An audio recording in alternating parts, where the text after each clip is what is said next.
Hello दोस्तों।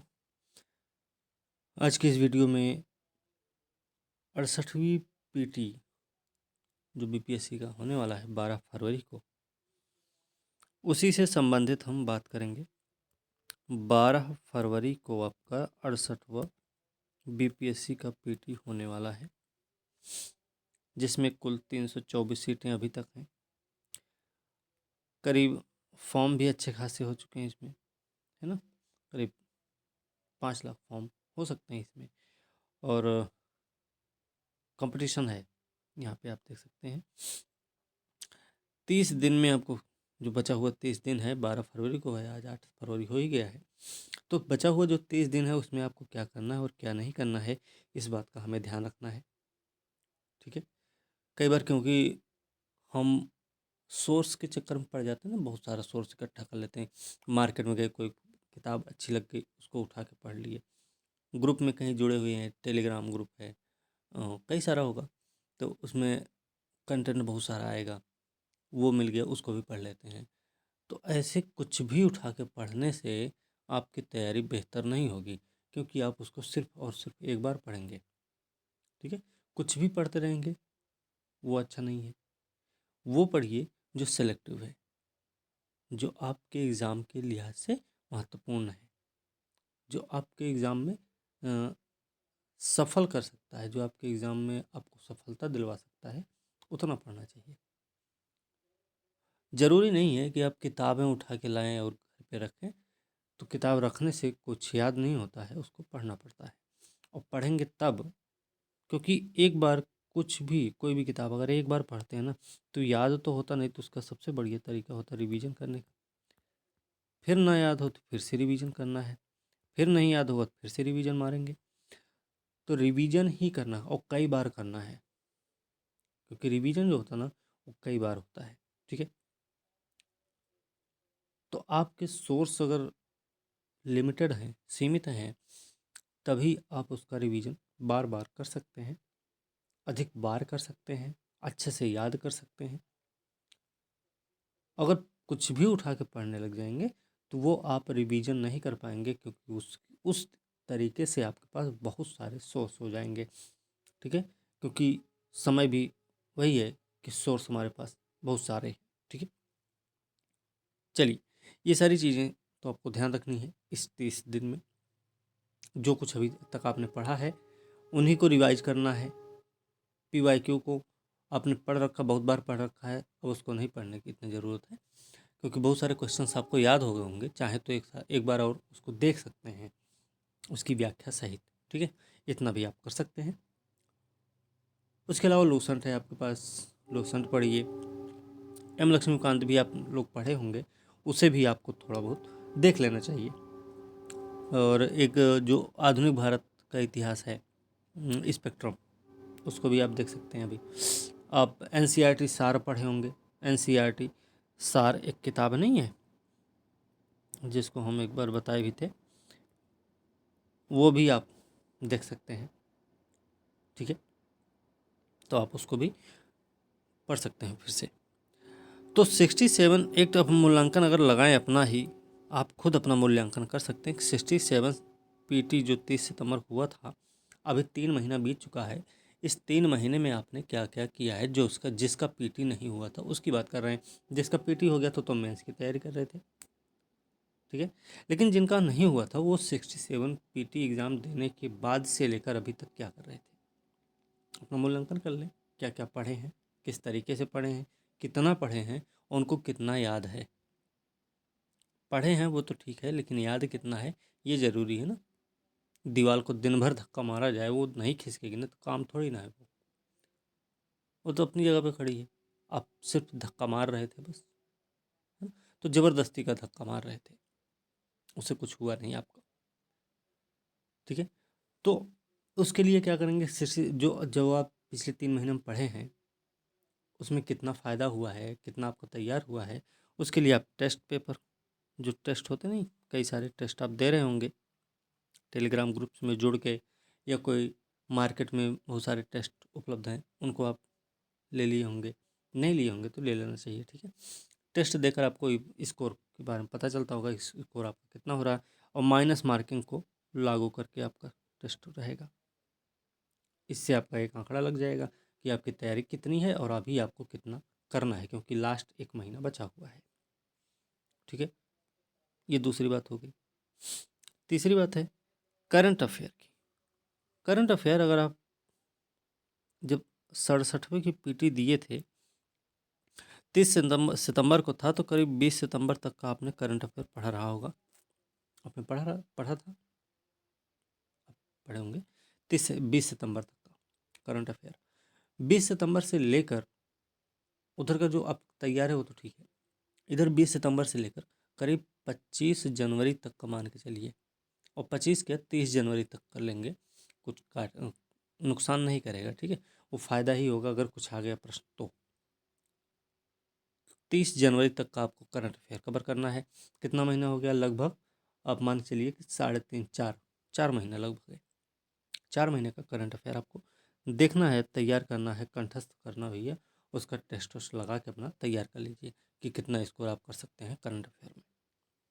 एक ये बात हो गई।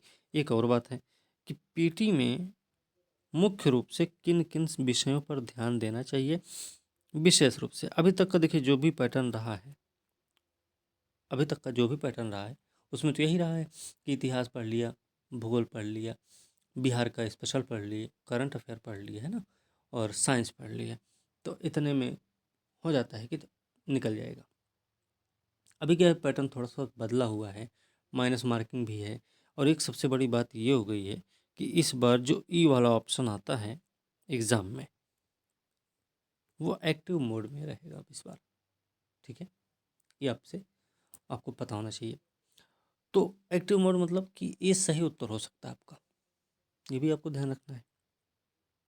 पहले सबसे बड़ा बदलाव तो यही है, माइनस मार्किंग है, ये भी एक बदलाव है। तो परीक्षा का जो पेपर का पैटर्न होगा वो किस तरीके से हो सकता है, ये आंकड़ा लगाना बड़ा मुश्किल है।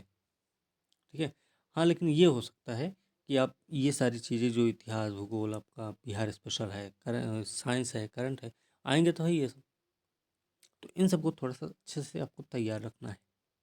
आप अपने हिसाब से देख लीजिए कि आपका जो सब्जेक्ट अच्छा लगे आप उसको तैयार कर लीजिए बढ़िया से। लेकिन ठीक है, ये हो जाए। दूसरी बात है भाई, अगर आप एनसीईआरटी पढ़े हैं तो बढ़िया है, और नहीं पढ़े हैं तो अब पढ़ने की ज़रूरत नहीं है आपको। ठीक, क्यों इसलिए बोल रहे हैं ये नहीं पढ़ने की ज़रूरत है, क्योंकि आप अगर एनसीईआरटी में फंस गए ना तो आप 68 फिर भूल जाइए, क्योंकि 68 देने के लिए ज़्यादा टाइम नहीं है, और एनसीईआरटी पढ़ने के लिए पर्याप्त समय चाहिए होगा आपको। एक बार में एनसीईआरटी समझ में नहीं आती है। तो अभी तक आप जो भी पढ़े हों, लूसेंट पढ़े होंगे, है ना, एलसीएनटी लूसेंट पढ़े होंगे, एनसीईआरटी सार पढ़े होंगे, है ना, एनसीईआरटी सार वाली जो किताब आती मोटी वाली वो पढ़े होंगे, पीवाईक्यू भी आप पढ़े होंगे, क्वेश्चन तो रट गया होगा आपको लोगों को अच्छे से। ठीक है, करंट अफेयर जो भी आप सोर्स बनाए हैं उसको भी आप पढ़े होंगे। तो इन्हीं सब को भैया, इन्हीं सब को पढ़ना है आपको, इन्हीं सब को पढ़ के आप अपना पीटी निकालेंगे। ठीक है, और इसके अलावा कुछ भी एक्स्ट्रा सोर्स नहीं अपनाने हैं अभी, क्योंकि समय भी बहुत नहीं है। तो हमें इतना ही ध्यान रखना है और कि भाई क्या क्या कवर करना है, और अभी हम कितना रिवीजन कर सकते हैं। ठीक है, सोर्स जितने पुराने हैं वही रहेंगे, नए सोर्स बनाने की ज़रूरत आपको नहीं है अभी। ठीक है ना। अच्छा, एक बात और, अभी जैसे बात कुछ लोग हमसे पूछे कि कट ऑफ का क्या रोल हो सकता है। तो देखो, कट ऑफ का जो भी सिस्टम है, ये तो नहीं कहेंगे कि कट ऑफ 67 की तरह हो जाए, लेकिन ये ज़रूर है, लेकिन ये भी नहीं कहेंगे कि सीट बहुत ज़्यादा है तो कट ऑफ बहुत कम होनी चाहिए, ये भी नहीं हो सकता, ये भी नहीं कह पाएंगे हम। वो तो पेपर पर निर्भर करेगा, है ना। लेकिन एक चीज़ ध्यान रखिए कि माइनस मार्किंग है तो ऑटोमेटिक कट ऑफ डाउन रहेगी ही रहेगी, है ना। लेकिन यहाँ पर कंपटीशन भी तो है अच्छा खासा, तो कंपटीशन की वजह से कट ऑफ ज़्यादा नीचे भी नहीं जाने वाली है, हिसाब किताब में रहेगी। तो आपको थोड़ा सा कट ऑफ का ध्यान रखना। और ये मान के यही इतना कट ऑफ अगर मान के चलें आप, तो हमें लगता है बेहतर होगा, अच्छी तैयारी आपकी हो जाएगी। कि 113 की कट ऑफ गई थी 67 में, तो 68 में भी इतनी कट ऑफ जाएगी, ये आप मान के तैयारी करें। लेकिन इससे कम ही कट ऑफ जाएगी, ये बात सही है, ठीक है, क्योंकि माइनस मार्किंग में इतनी कट ऑफ नहीं जाती है, ठीक है। तो इतना आप अपना कट ऑफ मान के चलिए अभी से, इतनी आपकी तैयारी होनी चाहिए, ठीक है। बाकी जितने भी इम्पोर्टेंट रहे हैं वो सारी चीज़ें बात हो गई। देखिए एग्ज़ाम भी 12 फरवरी को होगा अभी तक, क्योंकि नई डेट कोई नहीं आई है। तो इस बारे में भी आपको बिल्कुल बेफिक्र हो गया रहना है कि 12 फरवरी का एग्ज़ाम हमको देना है और 12 फरवरी का एग्ज़ाम हमें क्रैक भी करना है, ठीक है। तो कुछ इस तरीके से अपनी पढ़ाई को जारी करना है, अपनी पढ़ाई को आगे बढ़ाते रहना है, ठीक है।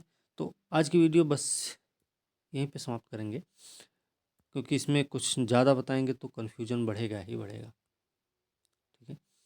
तो अब और इससे ज़्यादा कुछ नहीं, पैटर्न चेंज है, थोड़ा सा ध्यान रखना है माइनस मार्किंग की। और ई वाला ऑप्शन ई आपका एक्टिव मोड में है, रहेगा, मतलब सही उत्तर हो सकता है वो, ठीक है। बाकी टेस्ट, आप कोई भी एक कोचिंग का टेस्ट उठाना, किसी भी कोई भी संस्था का एक टेस्ट खाली उठा लेना बस। एक टेस्ट मतलब एक कोचिंग का टेस्ट, एक टेस्ट पेपर से काम नहीं चलने वाला है। और उसका करीब मान के चलिए कम से कम 10 से 15 टेस्ट ज़रूर लगा लो। 10 से 15 टेस्ट अगर आप लगा लेते हैं तो ये मान के चलिए कि आपका बेहतर रहेगा।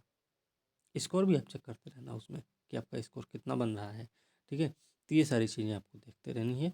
बाकी तैयारी करिए बढ़िया से, एग्ज़ाम अच्छा होने वाला है और बढ़िया होगा एग्ज़ाम।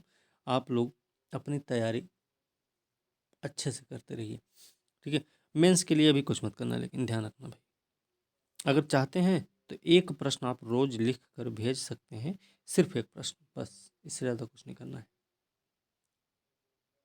ठीक है।